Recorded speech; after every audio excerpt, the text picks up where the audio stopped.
Batan tentu ikut prioritas riset nasional. Mainnya, jadi proses riset nasional kita yaitu membangun prototipe PLTN di Kalimantan Barat. Orang yang dianggap oleh pemerintah atau siapapun pemain nanti yang beli itu ngerti, itu Batan. Nah, maka Batan harus bisa melakukan independent calculation by himself dan menunjukkan bahwa itu benar. Ya, secara prinsip sebagai lembaga R&D harusnya kita memang punya code sendiri.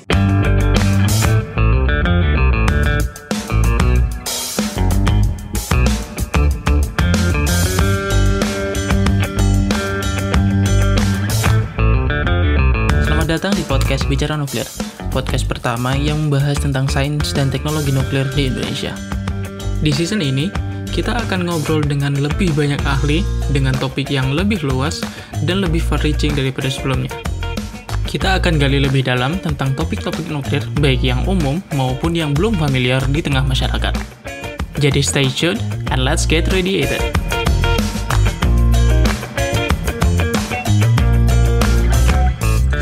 Selanjutnya nih, terus kemudian berarti setelah masuk jadi peneliti di Batan, dapat S3 di Jepang, di Tokyo, itu baru ketika itu Bapak bersinggungan dengan bidang komputasi ya, komputasi nuclear computation itu ya. Dari situ atau itu sebenarnya udah sebelumnya juga udah bersinggungan tapi belum terlalu tertarik. Ya. Sebenarnya sense atau passion ke situ udah ada sejak mungkin ya sejak awal lah ya. Saya ingat beberapa kuliah sejak sarjana pun saya hobi ngambil bidang-bidang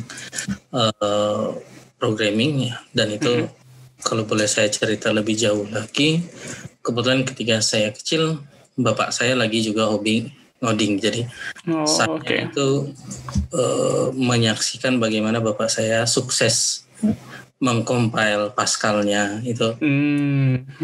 Bapak saya kok seneng ya, ternyata ada compiling-nya berhasil dan sebagainya. Dengan komputer zaman itu ya, beliau pakai Pascal saat itu, jadi banyak buku-bukunya dan saya senang ke situ. Dan akhirnya pas kuliah ya banyak juga. Monte Carlo pun pertama kenal pas kuliah. Jadi ketika kuliah beliau mengenalkan dokumennya Los Alamos ya tentang Monte Carlo. Oh iya itu. Yang cukup tua ya, siapa penulisnya itu yang juga kita pelajari sejak kuliah dan kembali kita enjoy dengan metode itu. Apalagi tadi masuk di Batannya memang bidang komputasi. Iya. Jadi bidangnya komputasi. Saat itu komputasi yang dipakai teman Batan di bidang itu sedang pada develop finite element method, seingat saya. Oke. Tapi akhirnya ya meskipun gayanya kan kalau di Batan itu kita tidak frontal menolak atau ya kita tetap ikut. Tapi lambat laun kita tunjukin saya juga punya passion loh, yang punya prospek itu development Monte Carlo itu. Jadi development awal dimulai sejak di Batan. Jadi, terputus gara-gara sekolah juga sebenarnya. Sampai sekarang belum lanjut. Menarik. Terus berarti ini kita udah sempat nyinggung tentang detail beberapa hal yang cukup rinci mengenai penelitian di Batan. Terus ini nyambung ke pertanyaan saya yang selanjutnya kayak Batan ketika di IFAR memutuskan untuk ngambil H3R nih. Terus aku berasumsi kalau itu yang kemudian membawa jadinya ada desain RDE. Itu betul kayak gitu, Pak? Ya kurang lebih seperti itu. Ya. Terus kemudian berarti sekarang kalau misalnya ditanya Batan atau PT KRN ini sekarang sedang mengerjakan riset reaktor bidang apa? Jawabannya gimana ya, Pak? Ya, Batan lembaga pemerintah yang ikut arahan pemerintah ya. Saat ini Batan tentu ikut prioritas riset nasional. Mainnya, jadi proses riset nasional kita yaitu membangun prototipe PLTN di Kalimantan Barat. Nah, dan di-declare di situ 100 MW elektrik PWR type. Ya, saat ini ya seperti itu. Jadi mainnya PT KRN tentu akan ikut di situ. Bahkan kalau kita bicara funding, fully funding untuk ke sana fundingnya. Budget kita hanya untuk program riset nasional. Ya mungkin kita bisa komentar kok begitu, tapi ya saya pikir worth to try kalau itu oke ya. Dan ya memang sebagai pilihan mengambil di teknokrat seperti ya tentu kita perlu ngerti gaya main ya. Artinya ada gamenya tersendiri. Kalau memang pengen bebas ya silakan keluar dan ngambil jalan lain. Toh kan kita tidak dikungkung ya. Kalau pengen keluar ya tinggal keluar aja. Kalau mau main di dalam dengan segala plus dan minusnya ya play the rules. Artinya ikut rules. Tetapi tidak berarti juga hal lain nggak boleh. Betul. Advance reaktor Kepala Batan masih Prof. Anhar masih mengizinkan ada yang ada kita boleh bermain di advance reaktor misalnya HTGR, bahkan beliau memberi pesan kalau bisa betul-betul VHTR gitu, very high temperature, jadi ngejar di output. Tapi yang berbasis pebble bed atau yang prismatic itu Pak? VHTR. Untuk yang HTGR ya beliau tetap melihat ya kalau memang sudah mulai basisnya di pebble bed tetap melanjutkan pun tidak masalah karena itu bagi Batan kan tidak terlalu prinsipal, toh kita tidak terikat ke vendor manapun saat ini ya. Ya pada akhirnya semua teknologi akan sama aja gitu Pak ya. Sistem analisisnya akan mirip gitu ya. Kecuali sudah ada hubungan-hubungannya. Maksud saya kalau sudah dekat dengan vendor yang prismatik ya mungkin otomatis kita akan menyesuaikan juga toh. Dekat dengan supplier lain lagi. Meskipun dekat dengan artian bukan komersial juga ya, karena Batan tidak di ranah komersial. Kebetulan saat ini dekatnya ya misalnya dengan Tsinghua University yang mereka mainnya mirip-mirip HTRPM itu ya.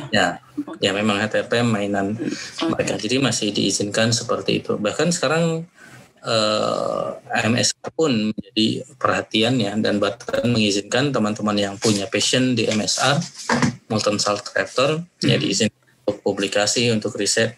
Hanya memang funding very limited kalau mau dibilang tidak ada ya. Artinya ya selama kita komputasi dan main, Batan masih mengizinkan tentu. Tapi kalau pertanyaannya apa? Tentu PT KRN mendukung prioritas riset nasional itu. Dan prioritas riset nasional saat ini adalah PWR di Kalimantan Barat untuk 100 MW thermal ya. Itu berarti itu yang paling baru ya Pak ya?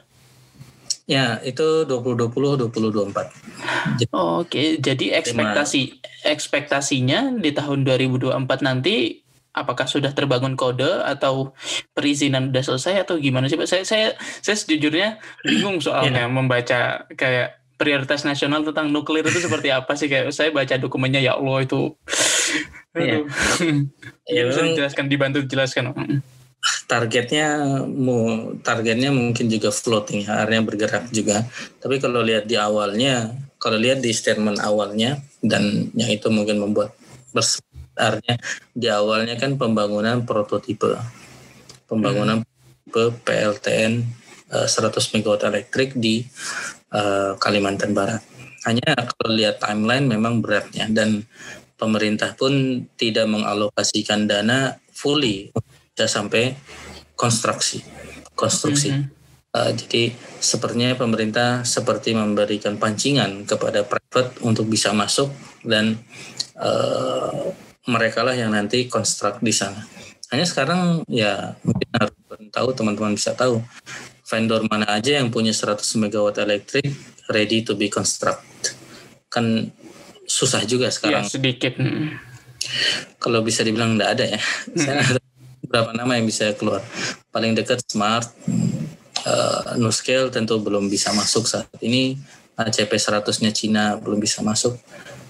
Mungkin Rhythm 200-nya Rusia. Ya. Tapi masih kapal, katanya mereka mau membuat tipe daratnya, dan itu takes time. Jadi kalau bisnis as usual tantangannya besar, jadi perlu ada lobby macam-macam seperti apa, lobby positif maksudnya ya. Iya. Untuk Rusia kan sementara ini statementnya mereka tidak akan menjual sesuatu yang belum dibangun di negerinya. Rhythm 200 yang di darat belum ada, apakah nunggu mereka bangun dulu, atau kalau di lobby bisa kali ini yang pertama bangun di Indonesia gimana? Kalau itu oke, bangun di Indonesia mungkin time cocok ya, mungkin tanya dan banyak hal. Dan saya tidak tahu apakah memang ditetapkan PWR ya, tapi negeri ini kan floating, artinya banyak hal bisa berubah on the way. Makanya kalau betul-betul HTRPM operasional tahun depan, bisa jadi itu merubah map peta kebijakan juga. Kalau pimpinan kita melihat itu lebih perspektif ya, karena PWR dipilih kan lebih karena keyakinan mereka PWR itu lebih mudah, lebih dari sisi teknologi udah lebih settle. Ya, lebih itu jelas, lebih settle pengalamannya dan pilihan itu make sense. Jadi ketika PWR ternyata jalan, apakah itu merubah kebijakan? Merubah kebijakan kan opsinya menarik sebenarnya, dan oke deh, yang itu aja. Kan sebenarnya Harun mungkin kenal HTRPM ya, kan twin dia. Kalau saya cuman isi satu aja, pas kali ini sekitar 105 megawatt elektrik, sangat match gitu. Apalagi kalau Cinanya ternyata ngasih bonus lagi, twin gitu.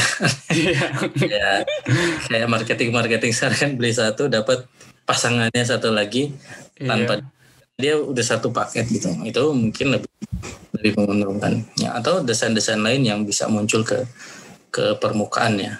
Smart misalnya cepat ya, Korea karena mungkin dapat uang banyak setelah kerjasama dengan UEA bisa develop lebih cepat misalnya. Atau sekarang di Amerika juga ketika podcast ini direkam kan juga lagi banyak banget nih yang aku tahu yang di bidang advanced reactor itu 3+ dan advance itu kan NuScale baru selesai perizinan di USNRC, jadi dia bisa jalan untuk lanjut konstruksi. TerraPower itu yang MSR dia udah dapat funding dari pemerintah, dapat sekitar $80 juta, dan juga X Energy yang di bidang H3R kan juga dapat sekitar $80 juta juga kan. Itu menarik sih, dan memang masuk akal sih kalau misalnya Indonesia yang belum pernah punya pengalaman untuk reaktor daya memilih PWR, itu sangat masuk akal. Nah terus itu berarti nanti targetnya masih floating, masih bisa berubah-ubah. Tapi kemudian peran dari Pak Topan sendiri sebagai yang peneliti di PT KRN dan di divisi komputasi nuklir di PT KRN juga, itu berarti pengembangan desain kah atau kayak gimana? Soalnya menurutku sih PWR itu kan sebenarnya karena udah settle otomatis kayak udah generik gitu loh ngebikin. Jadi tugasnya computational division di PT KRN seperti apa ya Pak? Ya, ini kembali ke satu fungsi Batan ya. Kan fungsi Batan dari awal memang TSO ya, Technical Supporting Organization. TSO itu seperti Harun yang mau beli sesuatu, lalu para penjualnya mengklaim sesuatu. Harun misalnya mau beli mobil nih, tukang mobilnya kan pasti bilang ininya bagus loh begini. Nah lalu minta second opinion ke orang yang menurut Harun ngerti. Nah orang yang dianggap oleh pemerintah atau siapapun pemain nanti yang beli itu ngerti, itu Batan, technical support. Jadi Batan lah nanti yang ditanya dan bilang benar nih klaimnya Smart misalnya kalau dia begini. Nah maka Batan harus bisa melakukan independent calculation by himself ya, dan menunjukkan bahwa itu benar. Nah ini sedang dicoba dikembangkan oleh Batan. Jadi membangun capability untuk recalculate. Memang tentu reproduce hasil gitu ya. Ya, jadi mereproduce dan melihat ketika ada beda ya nanti di challenge sebenarnya. Apakah berani dia betul mengangkat itu atau segen duluan karena nggak pede, malah nggak pede dengan hitungannya sendiri gitu, ketika ada perbedaan. Tapi capacity building seperti itu yang saat ini sedang dikembangkan, dan ini sebenarnya sudah lama. Sejak sebelumnya ya AP1000 itu kita dapat SAR-nya, dibongkar SAR-nya, kita coba recalculate, membangun kemampuan bisa ngitung ini ya, sambil menunggu proyek ikut datang untuk benar-benar menjadi TSO. Nah, memang yang agak beda ketika RDE ya. RDE kita tidak bermain di TSO memang. Kita ingin sedikit lebih berani ya. Dan ini banyak hal yang mendukung ke sana sebenarnya. Pertama, tentu karena license desain itu mahal. Betul. Poin yang harus kita akui sebagai, saya nggak tahu ya, sebagai anak muda kadang kita senang-senang gimana gitu ya berada di negara developing country seperti ini. Karena bayangkan kalau kita ada di Arab Saudi dan menjadi pemuda Arab Saudi, ya, pengen desain apa? Nggak usah belajar, beli aja gitu. Iya. Artinya nggak usah belajar keras, nggak usah riset keras, beli aja udah gitu. Artinya saya mau smart. Oh, siapa yang punya smart? Ini, ya udah beli. Iya. Ada mahal. Kalau bisa orangnya dibeli. Artinya gaya sultan lah istilah kita sekarang. Saya butuh satelit. Ya udah beli aja satelitnya, terbangin. Ya, artinya itu kan gaya orang kaya ya. Dan dalam hal kenegaraan harus kita akui kita ada limitasi. Membeli desain awalnya sebenarnya RDE pengennya turnkey project. Gimana? Maksudnya gimana Pak itu? Turnkey project itu, dan jadi kembali ke background RDE, Batan sejak tahun 90-an terlibat dalam DIA namanya Technical Working Group High Temperature Reactor. Oh, ada Indonesia di situ ya? Oke. Ada Indonesia, up to now, sampai sekarang sebenarnya. Iya, saya sempat dengar tentang itu, tapi kayak mikir gitu loh, sempat ada beberapa diskusi kayak Indonesia terlibat kayak kalau misalnya mau coba approach ke situ bisa nggak ya? Oh ternyata kalau misalnya ada enak nih mungkin ada peluang baru di situ. Dan itu ya ke depan mungkin bisa dihidupkan peran, dan di situ orang pemainnya ya udah saling kenal satu sama lain. Jadi kayak semua orang yang ada di situ udah saling kenal, dan ketika Indonesia punya inisiatif itu, internally mereka sebenarnya udah saling sokong lah. Oke lah. Indonesia seakan-akan dari salah satu sumber saya dengar juga orang Cinanya pun bilang oke nih desain Cina bisa aja lah kamu bangun even dengan harga sekian yang murah. Tapi on the way ketika project itu makin jadi ternyata kan seru ya, ternyata tidak semurah yang diduga oleh orang-orang teknis saja. Itu kan kumpulan orang teknis. Ketika di project itu it's not about technical again. Jadi banyak hal lain yang harga itu bisa naik berapa kali lipat. Iya. Dan kita akhirnya berpikir wah Bappenas sendiri dan lain sendiri merasa kok jadi mahal nih. Idealnya kan bisa nggak sih Batan bangun yang kecil aja lah dulu ya, lalu keluarkan dayanya, buktikan dia selamat. Oke, itu jadi milestone untuk PLTN ke depannya. As simple as RDE. Dan itu masih ada di ranah Batan. Pasti saya masih berpikir itu gaya Batan yang sesuai dengan khitohnya, karena Batan kan lembaga penelitian.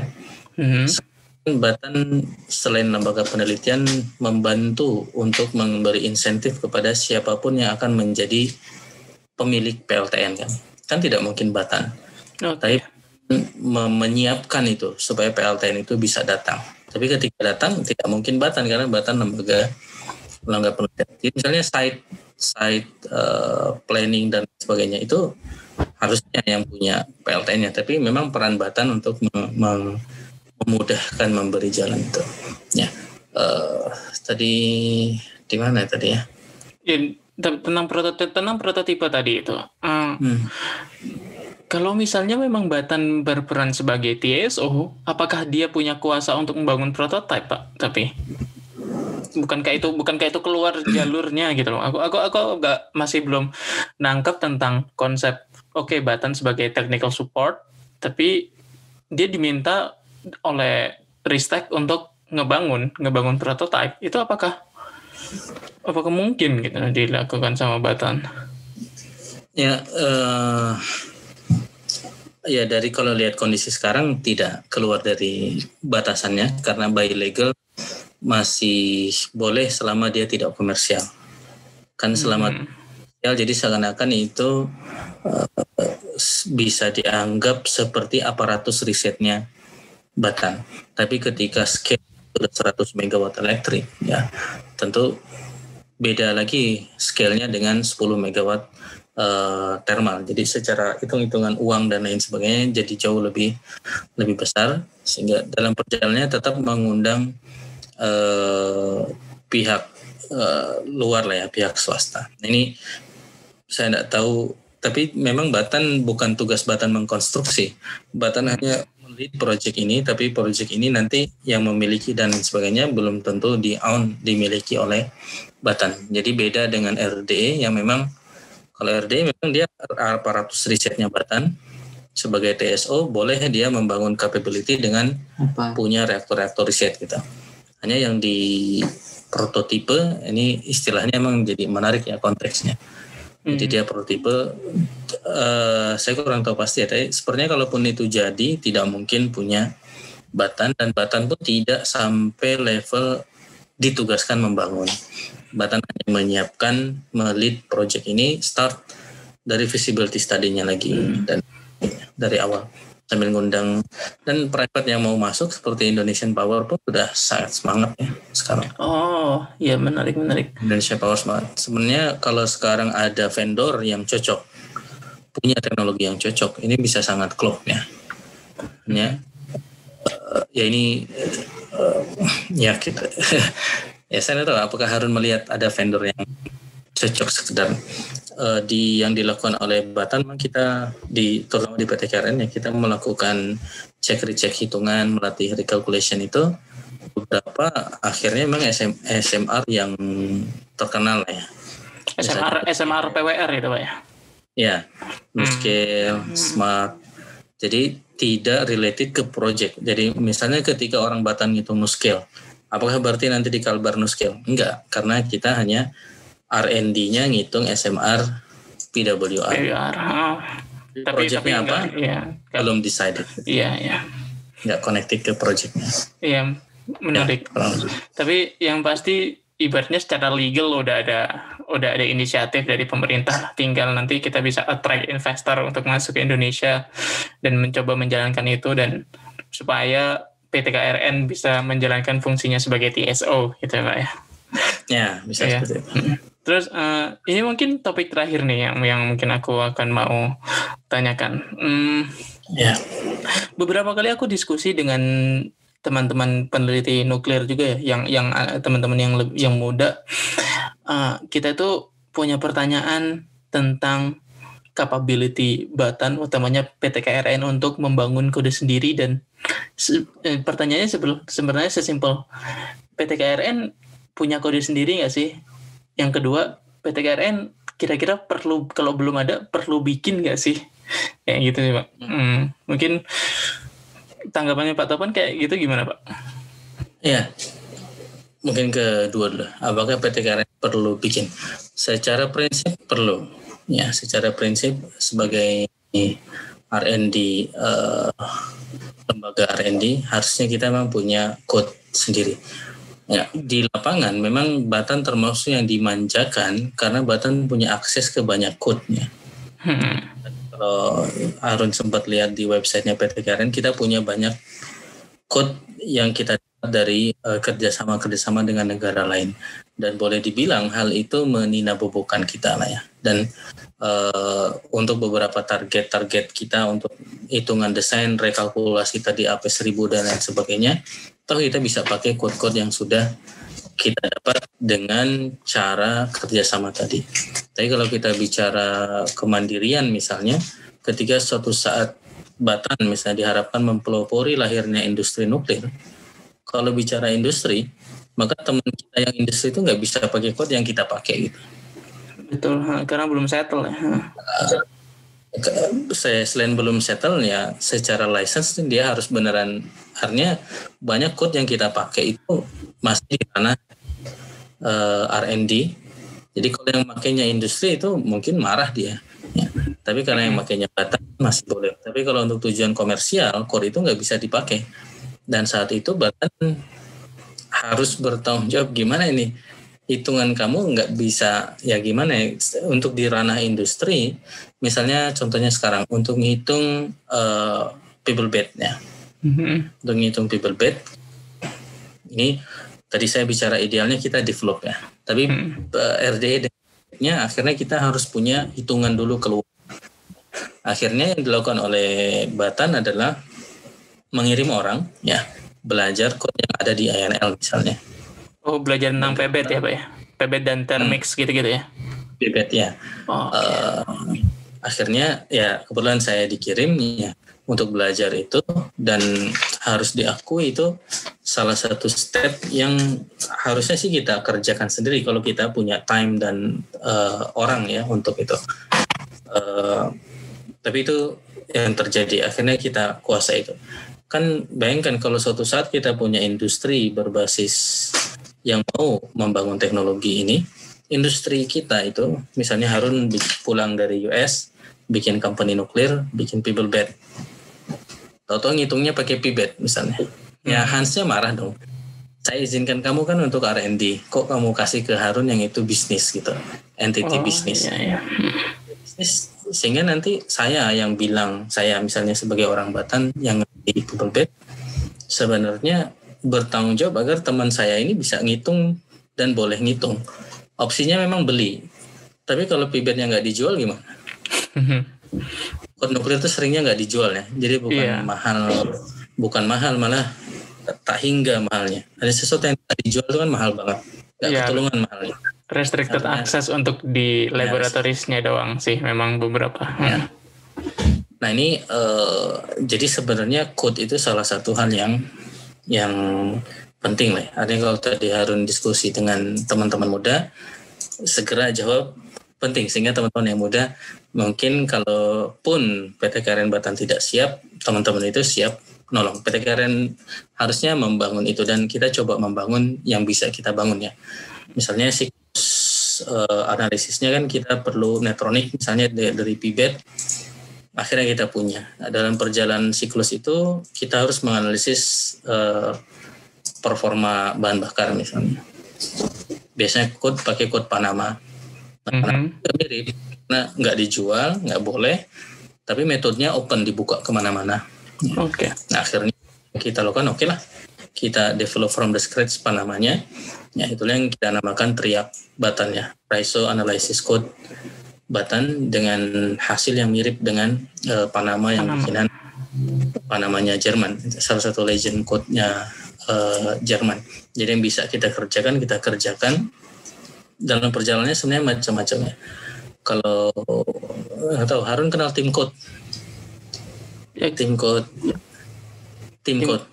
Oh, tim code-nya. Saya pikir tim code-nya siapa? Oh, enggak tahu. Saya sekarang terlibatnya di apa tuh? Dulu Parse, sekarang bikin namanya Agree. Yang advanced gas evaluator. Ya. Terlibatnya di situ. Oke, Pak Volkan Seker ya. Itu supervisor langsung.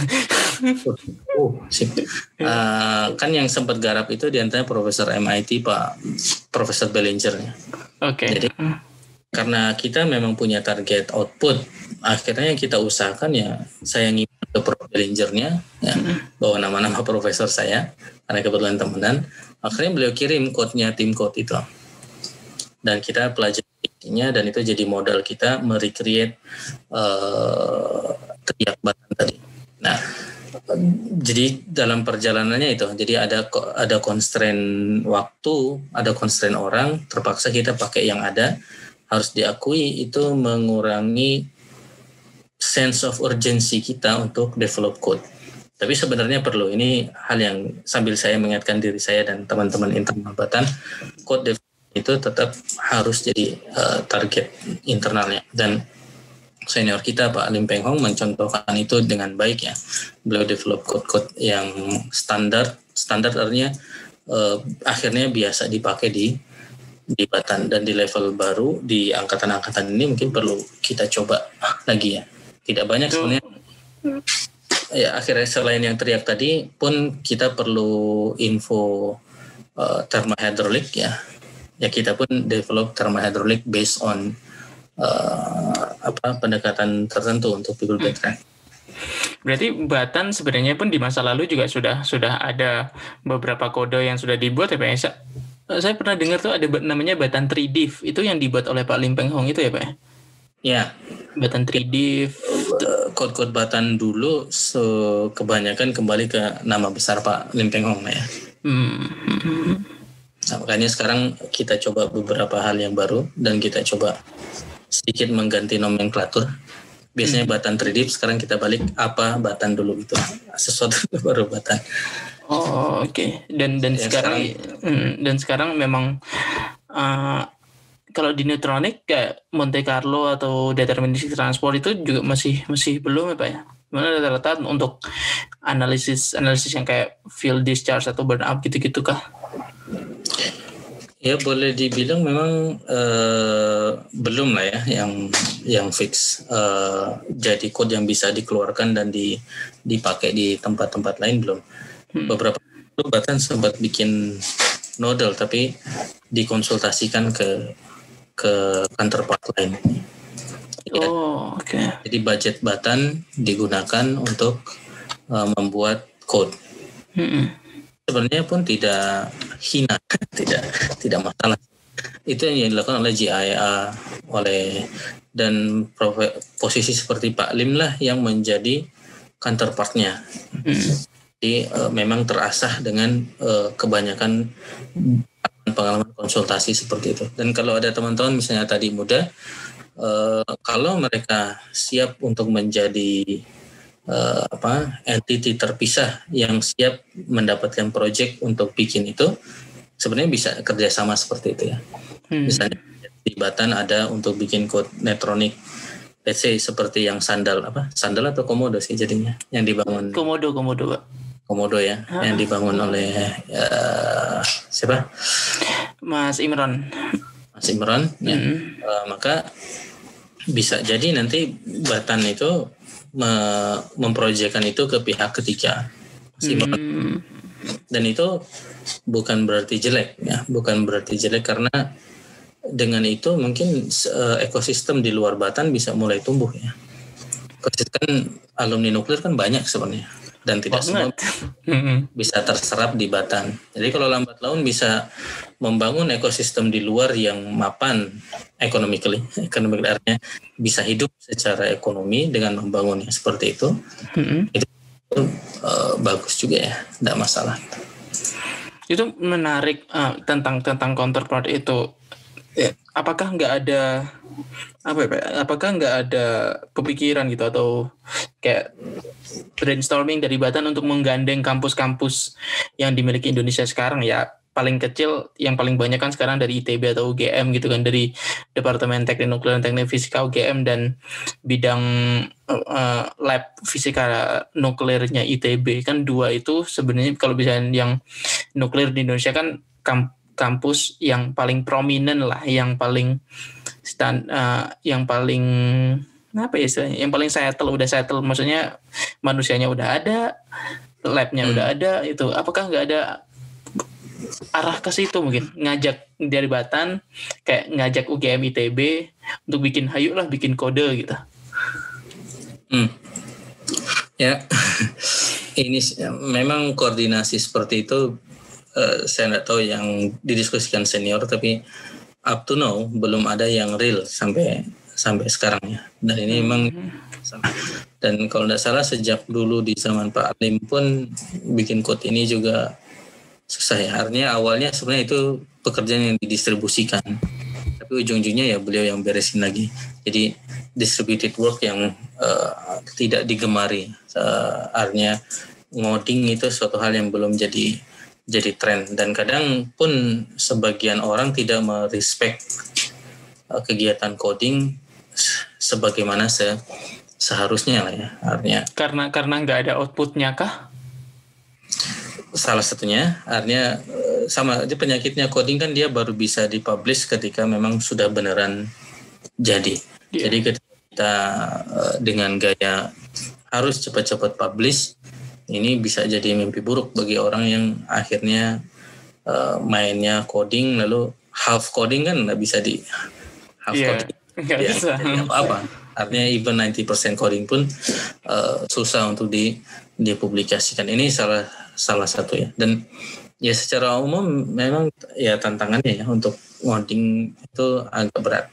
saya tidak tahu apakah boleh kita bilang kita ternina-bobokan dengan kode-kode yang ada ya. Dan itu lebih lebih nuklir. Misalnya saya memodelkan sesuatu yang kompleks pakai MCNP itu lebih gagah dibandingkan saya memodelkan satu sub code yang hanya iterasi saja.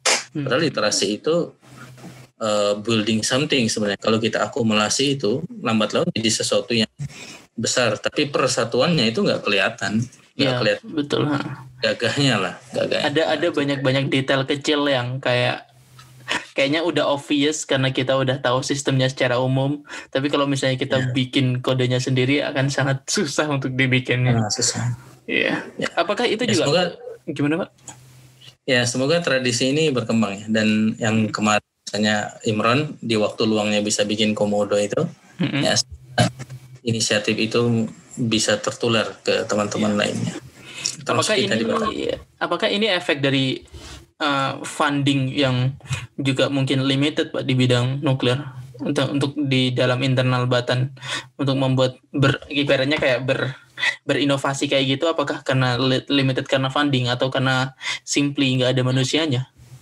Bukan nggak ada manusianya, salah. Apakah karena limited resource manusia yang mengerjakannya?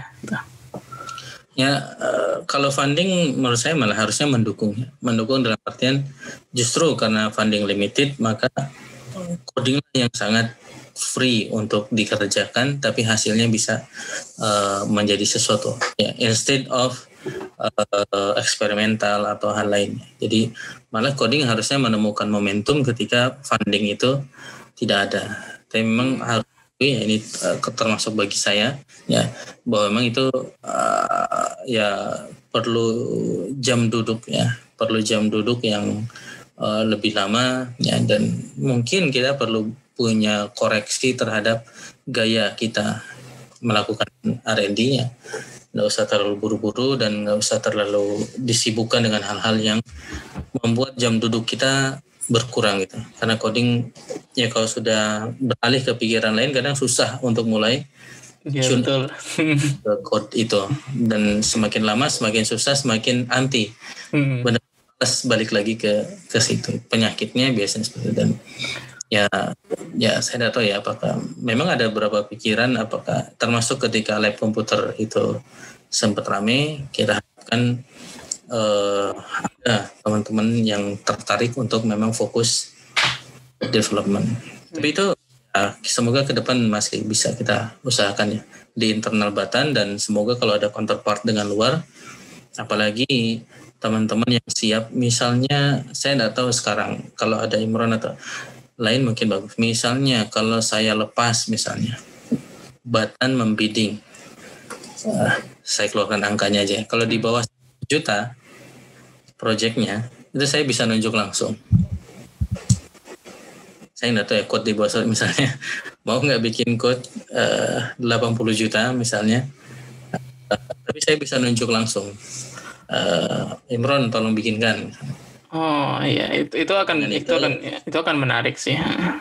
Lalu dengan itu Imron mungkin memulai sesuatu, lambat laun ada produk-produknya. Iya. Atau cara pengadaan yang lain memang beyond 200 juta. Mungkin di atas 100 juta akhirnya harus kompetisi pengadaan itu. Dan ini mungkin masuk ke yang tadi, mengapa tidak ada kerjasama dengan UGM. Sebagian dosen mungkin malas juga dengan gaya pendanaan yang ribet seperti dulu ya. Artinya mungkin ada dananya, tapi sebenarnya urusan non dananya itu lebih menyibukkan dibandingkan duduk ngodingnya itu sendiri. Iya, urusan administrasi, ngurusin proposalnya dan lain sebagainya itu ya. Ada, ya mungkin ada antipati. Tapi kalau kita lihat sebagai tools, ini menarik sebenarnya. Ya tadi misalnya, oke lah, ya below 100 million. Tapi lambat laun kan jadi sesuatu yang constructed, yang bermutu ke depannya. Misalnya sekarang oke lah bikin, ya let's say komodo itu saya tidak tahu apakah Imron mau dihargai below 100 million untuk proyeknya. Tapi Ya, dengan metode lah finite different aja tapi cylindrical misalnya. Iya. Lalu kan nanti Batan dapat dengan source code-nya. Dan Batan bisa belajar ke depan, mungkin Batan sendiri bisa develop, bisa kerjasama, atau bisa ngasih lagi funding yang lain yang lebih besar, dan itu hal positif sebenarnya, karena itu menggambarkan expert kita di bidang nuklir sudah spill off, istilahnya sudah kececer di mana-mana gitu. Kalau dulu kan sekarang kan expertnya ya kalau nggak di Batan, di kampus. Ini kan nanti kalau ada perusahaan di luar itu mungkin bagus. Ya. Dan ya semoga tahun depan ada hal yang bisa kita tunjukkan lah seperti itu. Amin deh. Ini menarik banget, tapi sayang banget ini kita udah harus akhiri karena terima kasih banget Pak Topan atas waktunya, dan untuk teman-teman sekalian terima kasih juga udah ngedengerin sampai sekarang. Sampai jumpa minggu depan. Bye bye.